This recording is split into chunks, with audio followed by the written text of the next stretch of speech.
are certain people, often well enough liked, genial souls whom one is always glad to meet, yet who have the faculty of disappearing without being missed.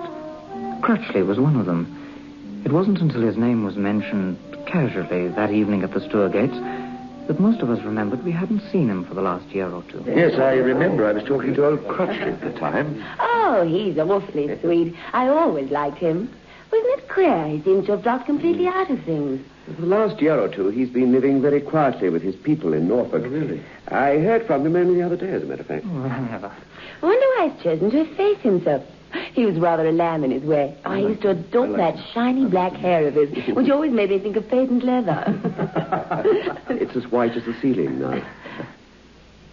Pardon?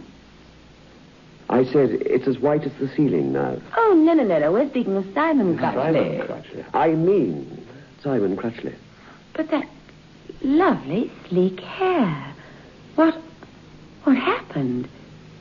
Did he have a nervous breakdown? Something like that. Biotex, the new soak and pre-wash powder, presents Beyond Midnight by Michael McCabe.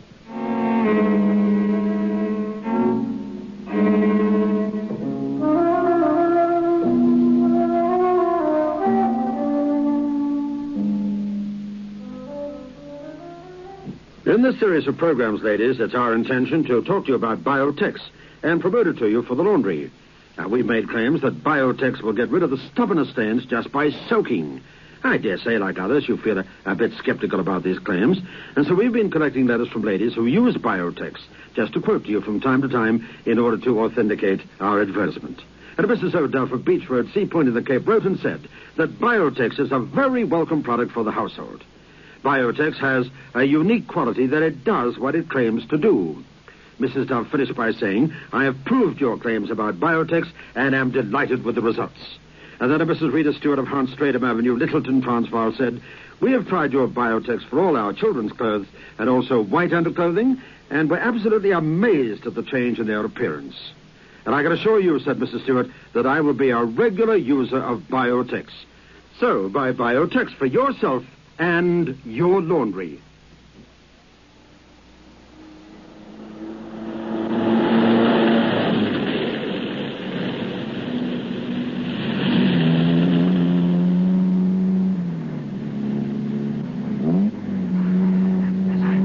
Darn cold, isn't it? Good of you, Handy, share your cab like this. So our ways lie in the same direction. There was a method in my madness, Price, old man. I wanted to ask you about Crutchley. Oh. I smell a story. Yes. It's a queer and rather terrible story. There's even one bit that he couldn't or wouldn't tell. So no one but he knows what the sight was that sent him off his head for 6 months and turned his hair as white as snow. The night's young yet. Come to my place to have a drink. I'll tell you all I know. Driver.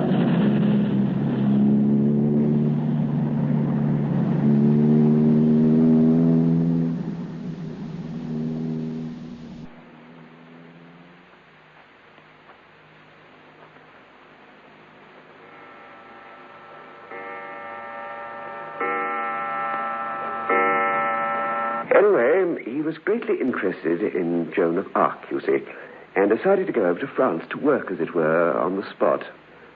I don't know if you like Rouen. Crutchley was delighted with it. He found a hotel practically undiscovered by the English and the Americans. L'Hôtel d'Avignon. It stands halfway down one of those old-world streets near the Gare de la Rue Jeanne d'Arc.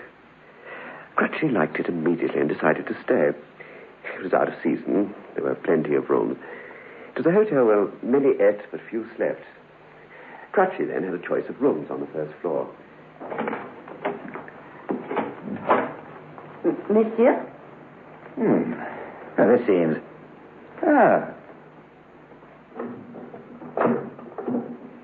There's a little garden out here. Oui, monsieur. The hotel is very old. It is built onto the side of the hill. The garden... And the garden's a story about a street. Oh, I care for this. There won't be much sun, will it, though? Oh, that's a plane tree, isn't it? Monsieur? Yes, I think it is. It's so quiet. Reminds me of some of the little squares in the Inns of Court. Oui, monsieur. Yes, please. I should like this room. Please arrange for my luggage to be sent up. I'm a writer, you see, and the garden appeals to me as a place to work. It never occurred to our friend that a square, enclosed on all sides by brick and almost completely starved of sunlight, would be something of an unhealthy place. He was quite fascinated. The very next day, he took pen and writing materials, and sitting on one of the decrepit paint-peeling seats, he started on his study of the Maid of Orleans. To begin with, his writing wasn't successful. I think Crutchley mistook the almost unnatural silence for peace. Instead, the lack of noise bred in him an indefinable restlessness. It was almost a relief to break off from his labors and go out into the little town.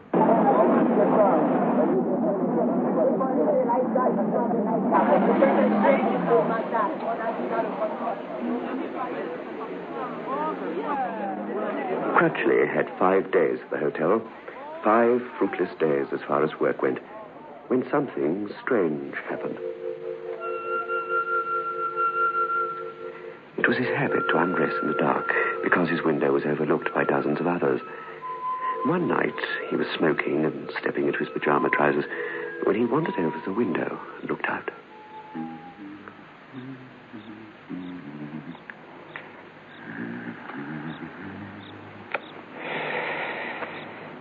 Plane tree might be carved out of jade. Nothing stirring at all.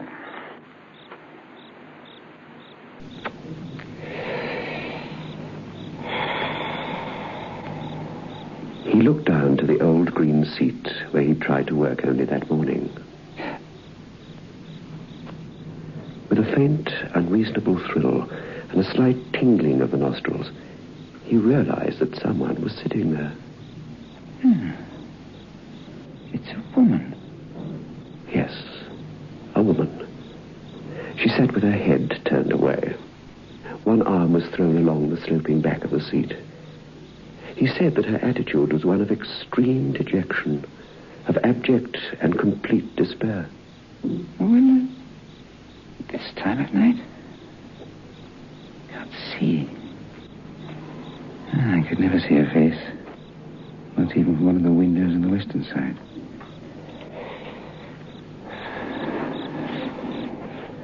The scarf she's wearing hides completely.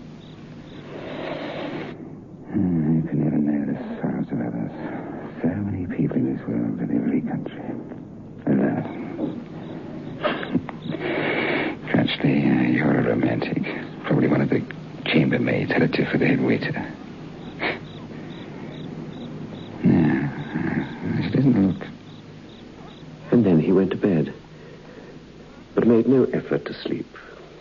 Instead, he lay there, his mind full of the woman and her attitude upon the old leaning seat. He had a definite and urgent temptation to go out and look at her, to use force, if necessary, in turning her face, so that he might look into her eyes. Finally, he could bear it no longer.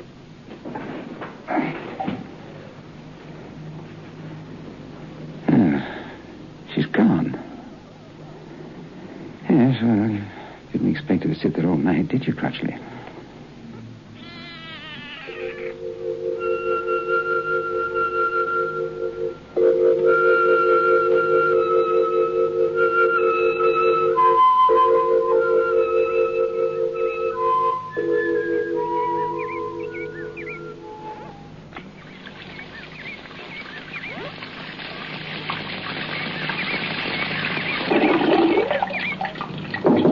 Come in.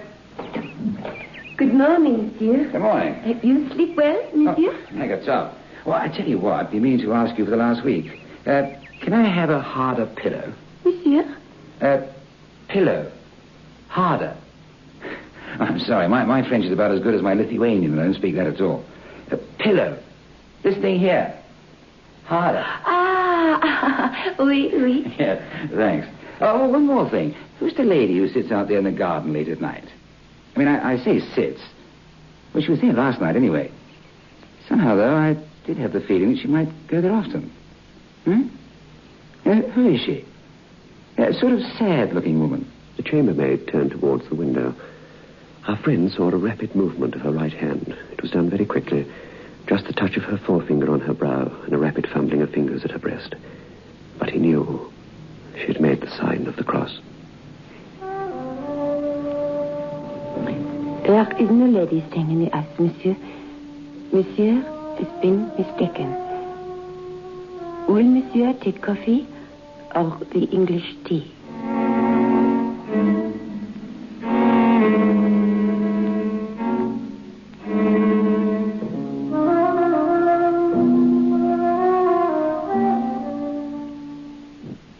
Darling, let's go out and paint the town red. But what about your headache? Oh, that's gone. Grandpa headache powders did the trick. Grandpa headache powders kill pain, soothe strained nerves, and lift depression. Grandpa headache powders are extra effective because they have a triple action. Grandpa headache powders work extra fast because they dissolve almost immediately. Get fast, effective relief from any pain, all pain. Get Grandpa headache powders. Grandpa. Soak, soak, that's all you have to do. Soak, soak, just for an hour or two you'll find things look as good as new when you use new Biotex. Amazing new Biotex acts with a biological action to soak out the stubbornest stains and loosen dirt. New Biotex is great for all textiles and synthetics, whites and colors. It contains no bleach. Get amazing new Biotex today and let soaking do the washing.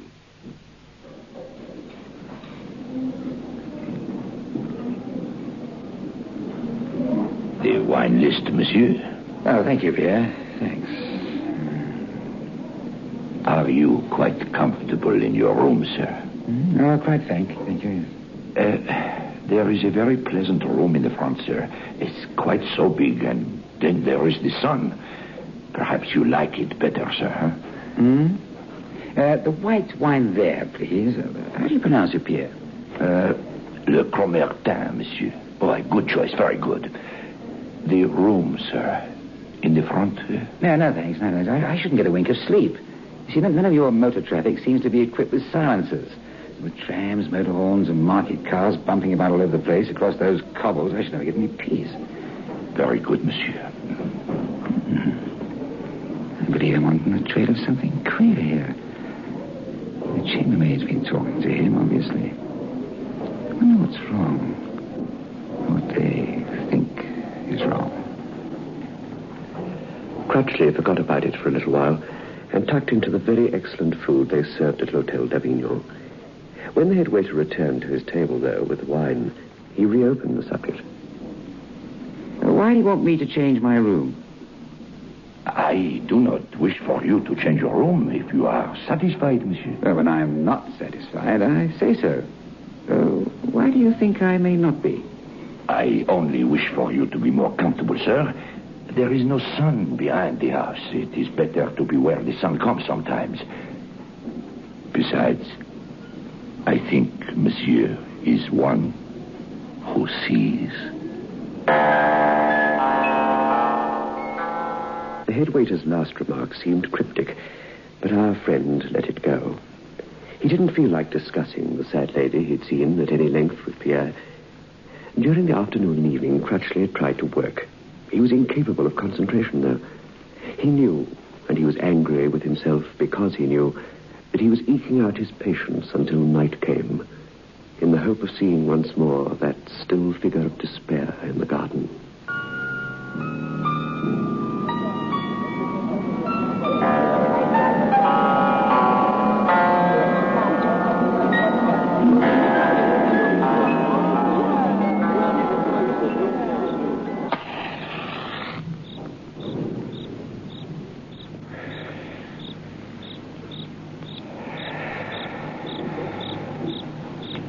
Before he even reached the window, he knew he would see her sitting in the same place. He was unable to explain, even to himself, why he knew. It was midnight.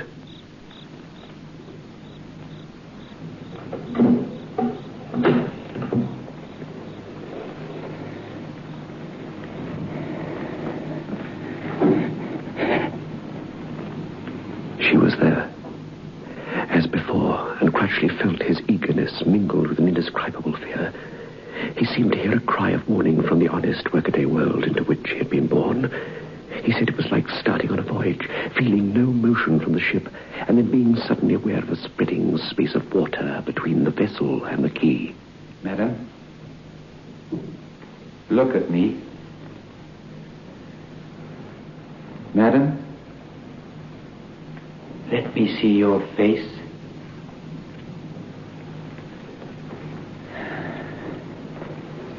Then I must come to you.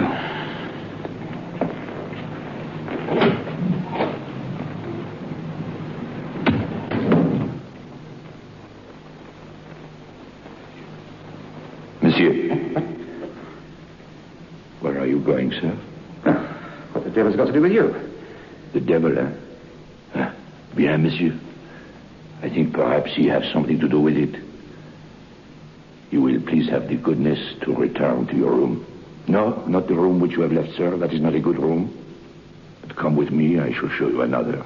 What do you mean by interfering with me? It's not a prison or an asylum. I'm going to the garden for a breath of fresh air before I go to sleep. That, sir, is impossible. The air of the garden is not good at night. Besides, the doors are locked, and the patron, he have the keys. You're blasted insolent, that's what you are. Tomorrow I'll report you. Now get out of my way. Take me for a thief because I leave my room at midnight? Never mind. I can reach the garden from my window. What do you think you're doing, man? Monsieur. Monsieur, bon Dieu has sent me to save you. I have waited tonight because I know you must try to enter the garden. Have I your permission to enter your room with you and speak with you a little while? This is bedlam. Oh, if you must.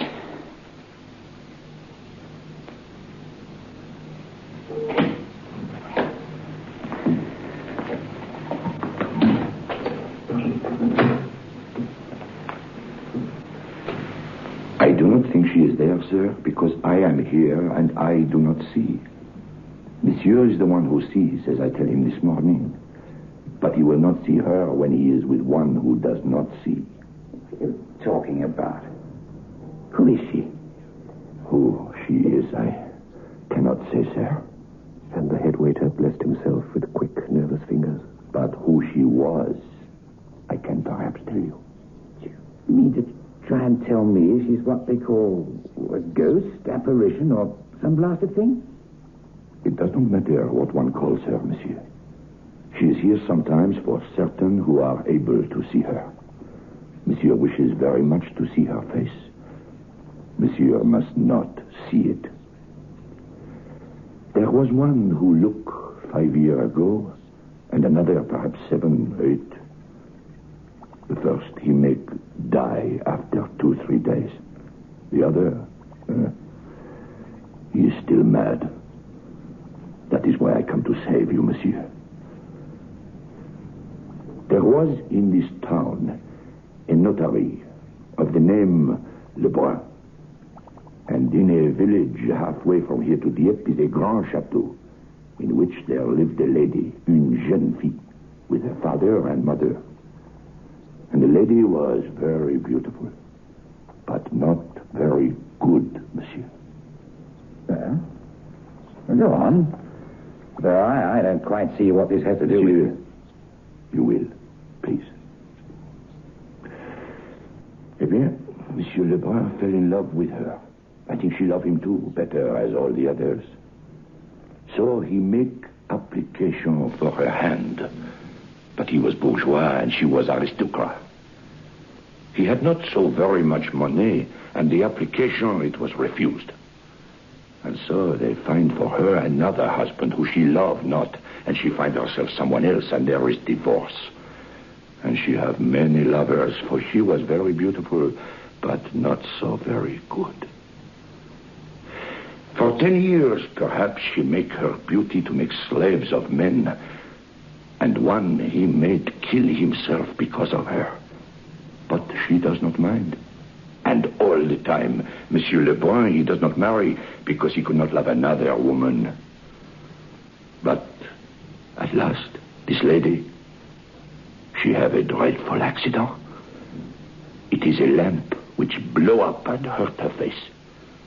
In those days, the surgeons did not know how to make new features. Oh, it was dreadful, monsieur. She had been so lovely, and now she have nothing left except just the eyes. And she go about wearing a long, thick veil because she have become terrible to see. And her lovers, they no longer love. And she have no husband because she have been divorced. Well? What happened? You mean she's the one? Monsieur Lebrun, he write to her father, and once more he make offer for her hand.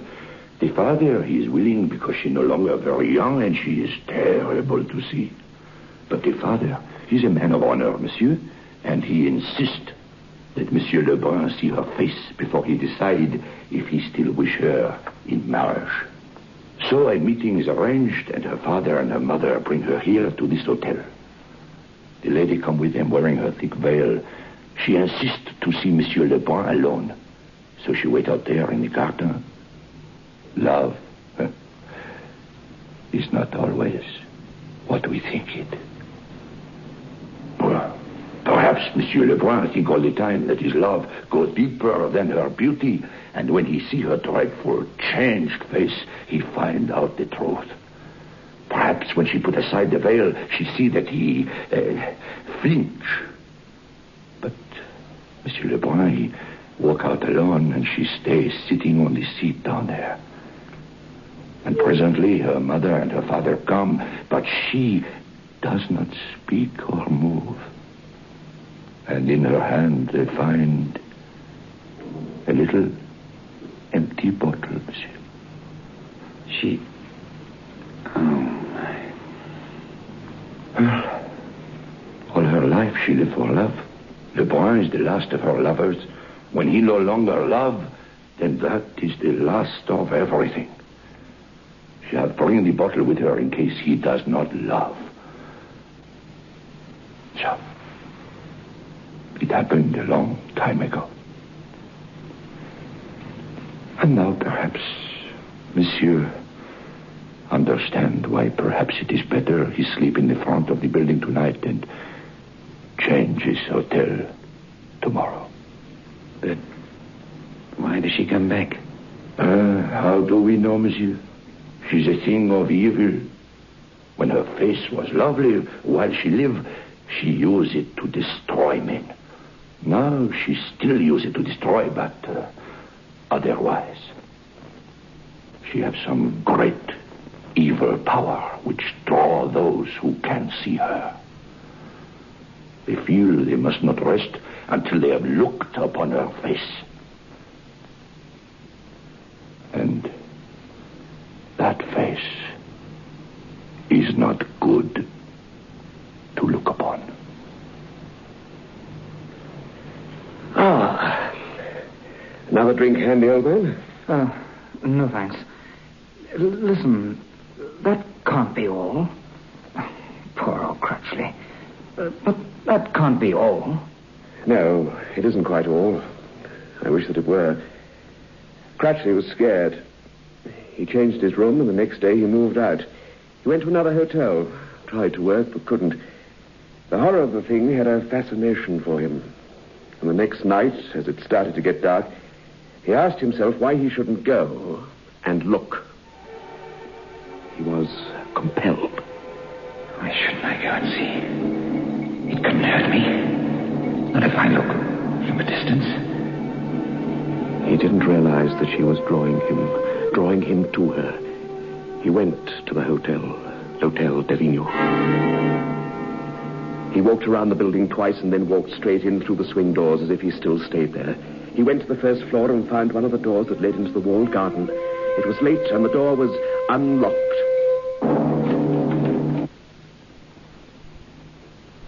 He just stood there, staring in horror at that which sat upon the seat. He was drawn like a moth to a candle flame. Madam? Please, look at me. Madam, let me see your face. Madam, please look at me. Madam, I know your story and I pity you. Allow me to see your face. He was lost. He knew it. The power was too strong for him. He bent over her.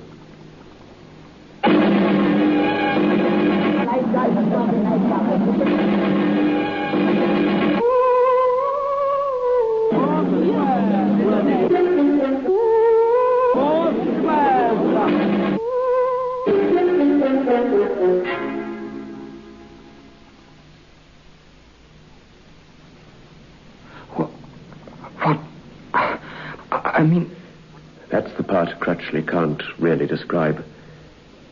There weren't any features left in her face. But it wasn't just that. It was something much worse, much more subtle. Something happened, I know, before his sense left him. Poor devil, he couldn't tell me. He's getting better, though. Nerves still in shreds, of course. And he has one or two peculiar aversions. What are they?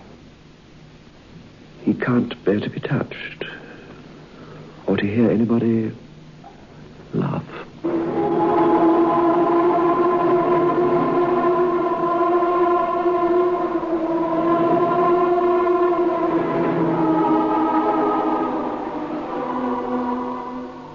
Now, ladies, we're speaking about biotechs in this series of programs, and Mrs. E.B. Granger of Gordon Road, Heathfield in the Cape wrote to say that she decided to try our biotechs just to see if it lived up to our claims. And she said, I bought a packet, and lo and behold, it actually did just what the advert said. I'm so proud of the children's white shirts, the hankies, and the underwear that I want to say it will be biotechs for me every washing day from now on. Some of my family's accessories were left with slight stains, but now, thanks to biotech soaking, they come out white, and the stains do go away, as you say.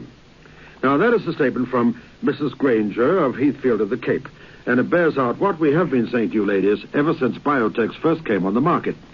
We said to you, it is different to any washing product that you've ever used before. We claim that the stubborn stains will vanish, and people like Mrs. Granger bear out our claims. Remember, biotechs.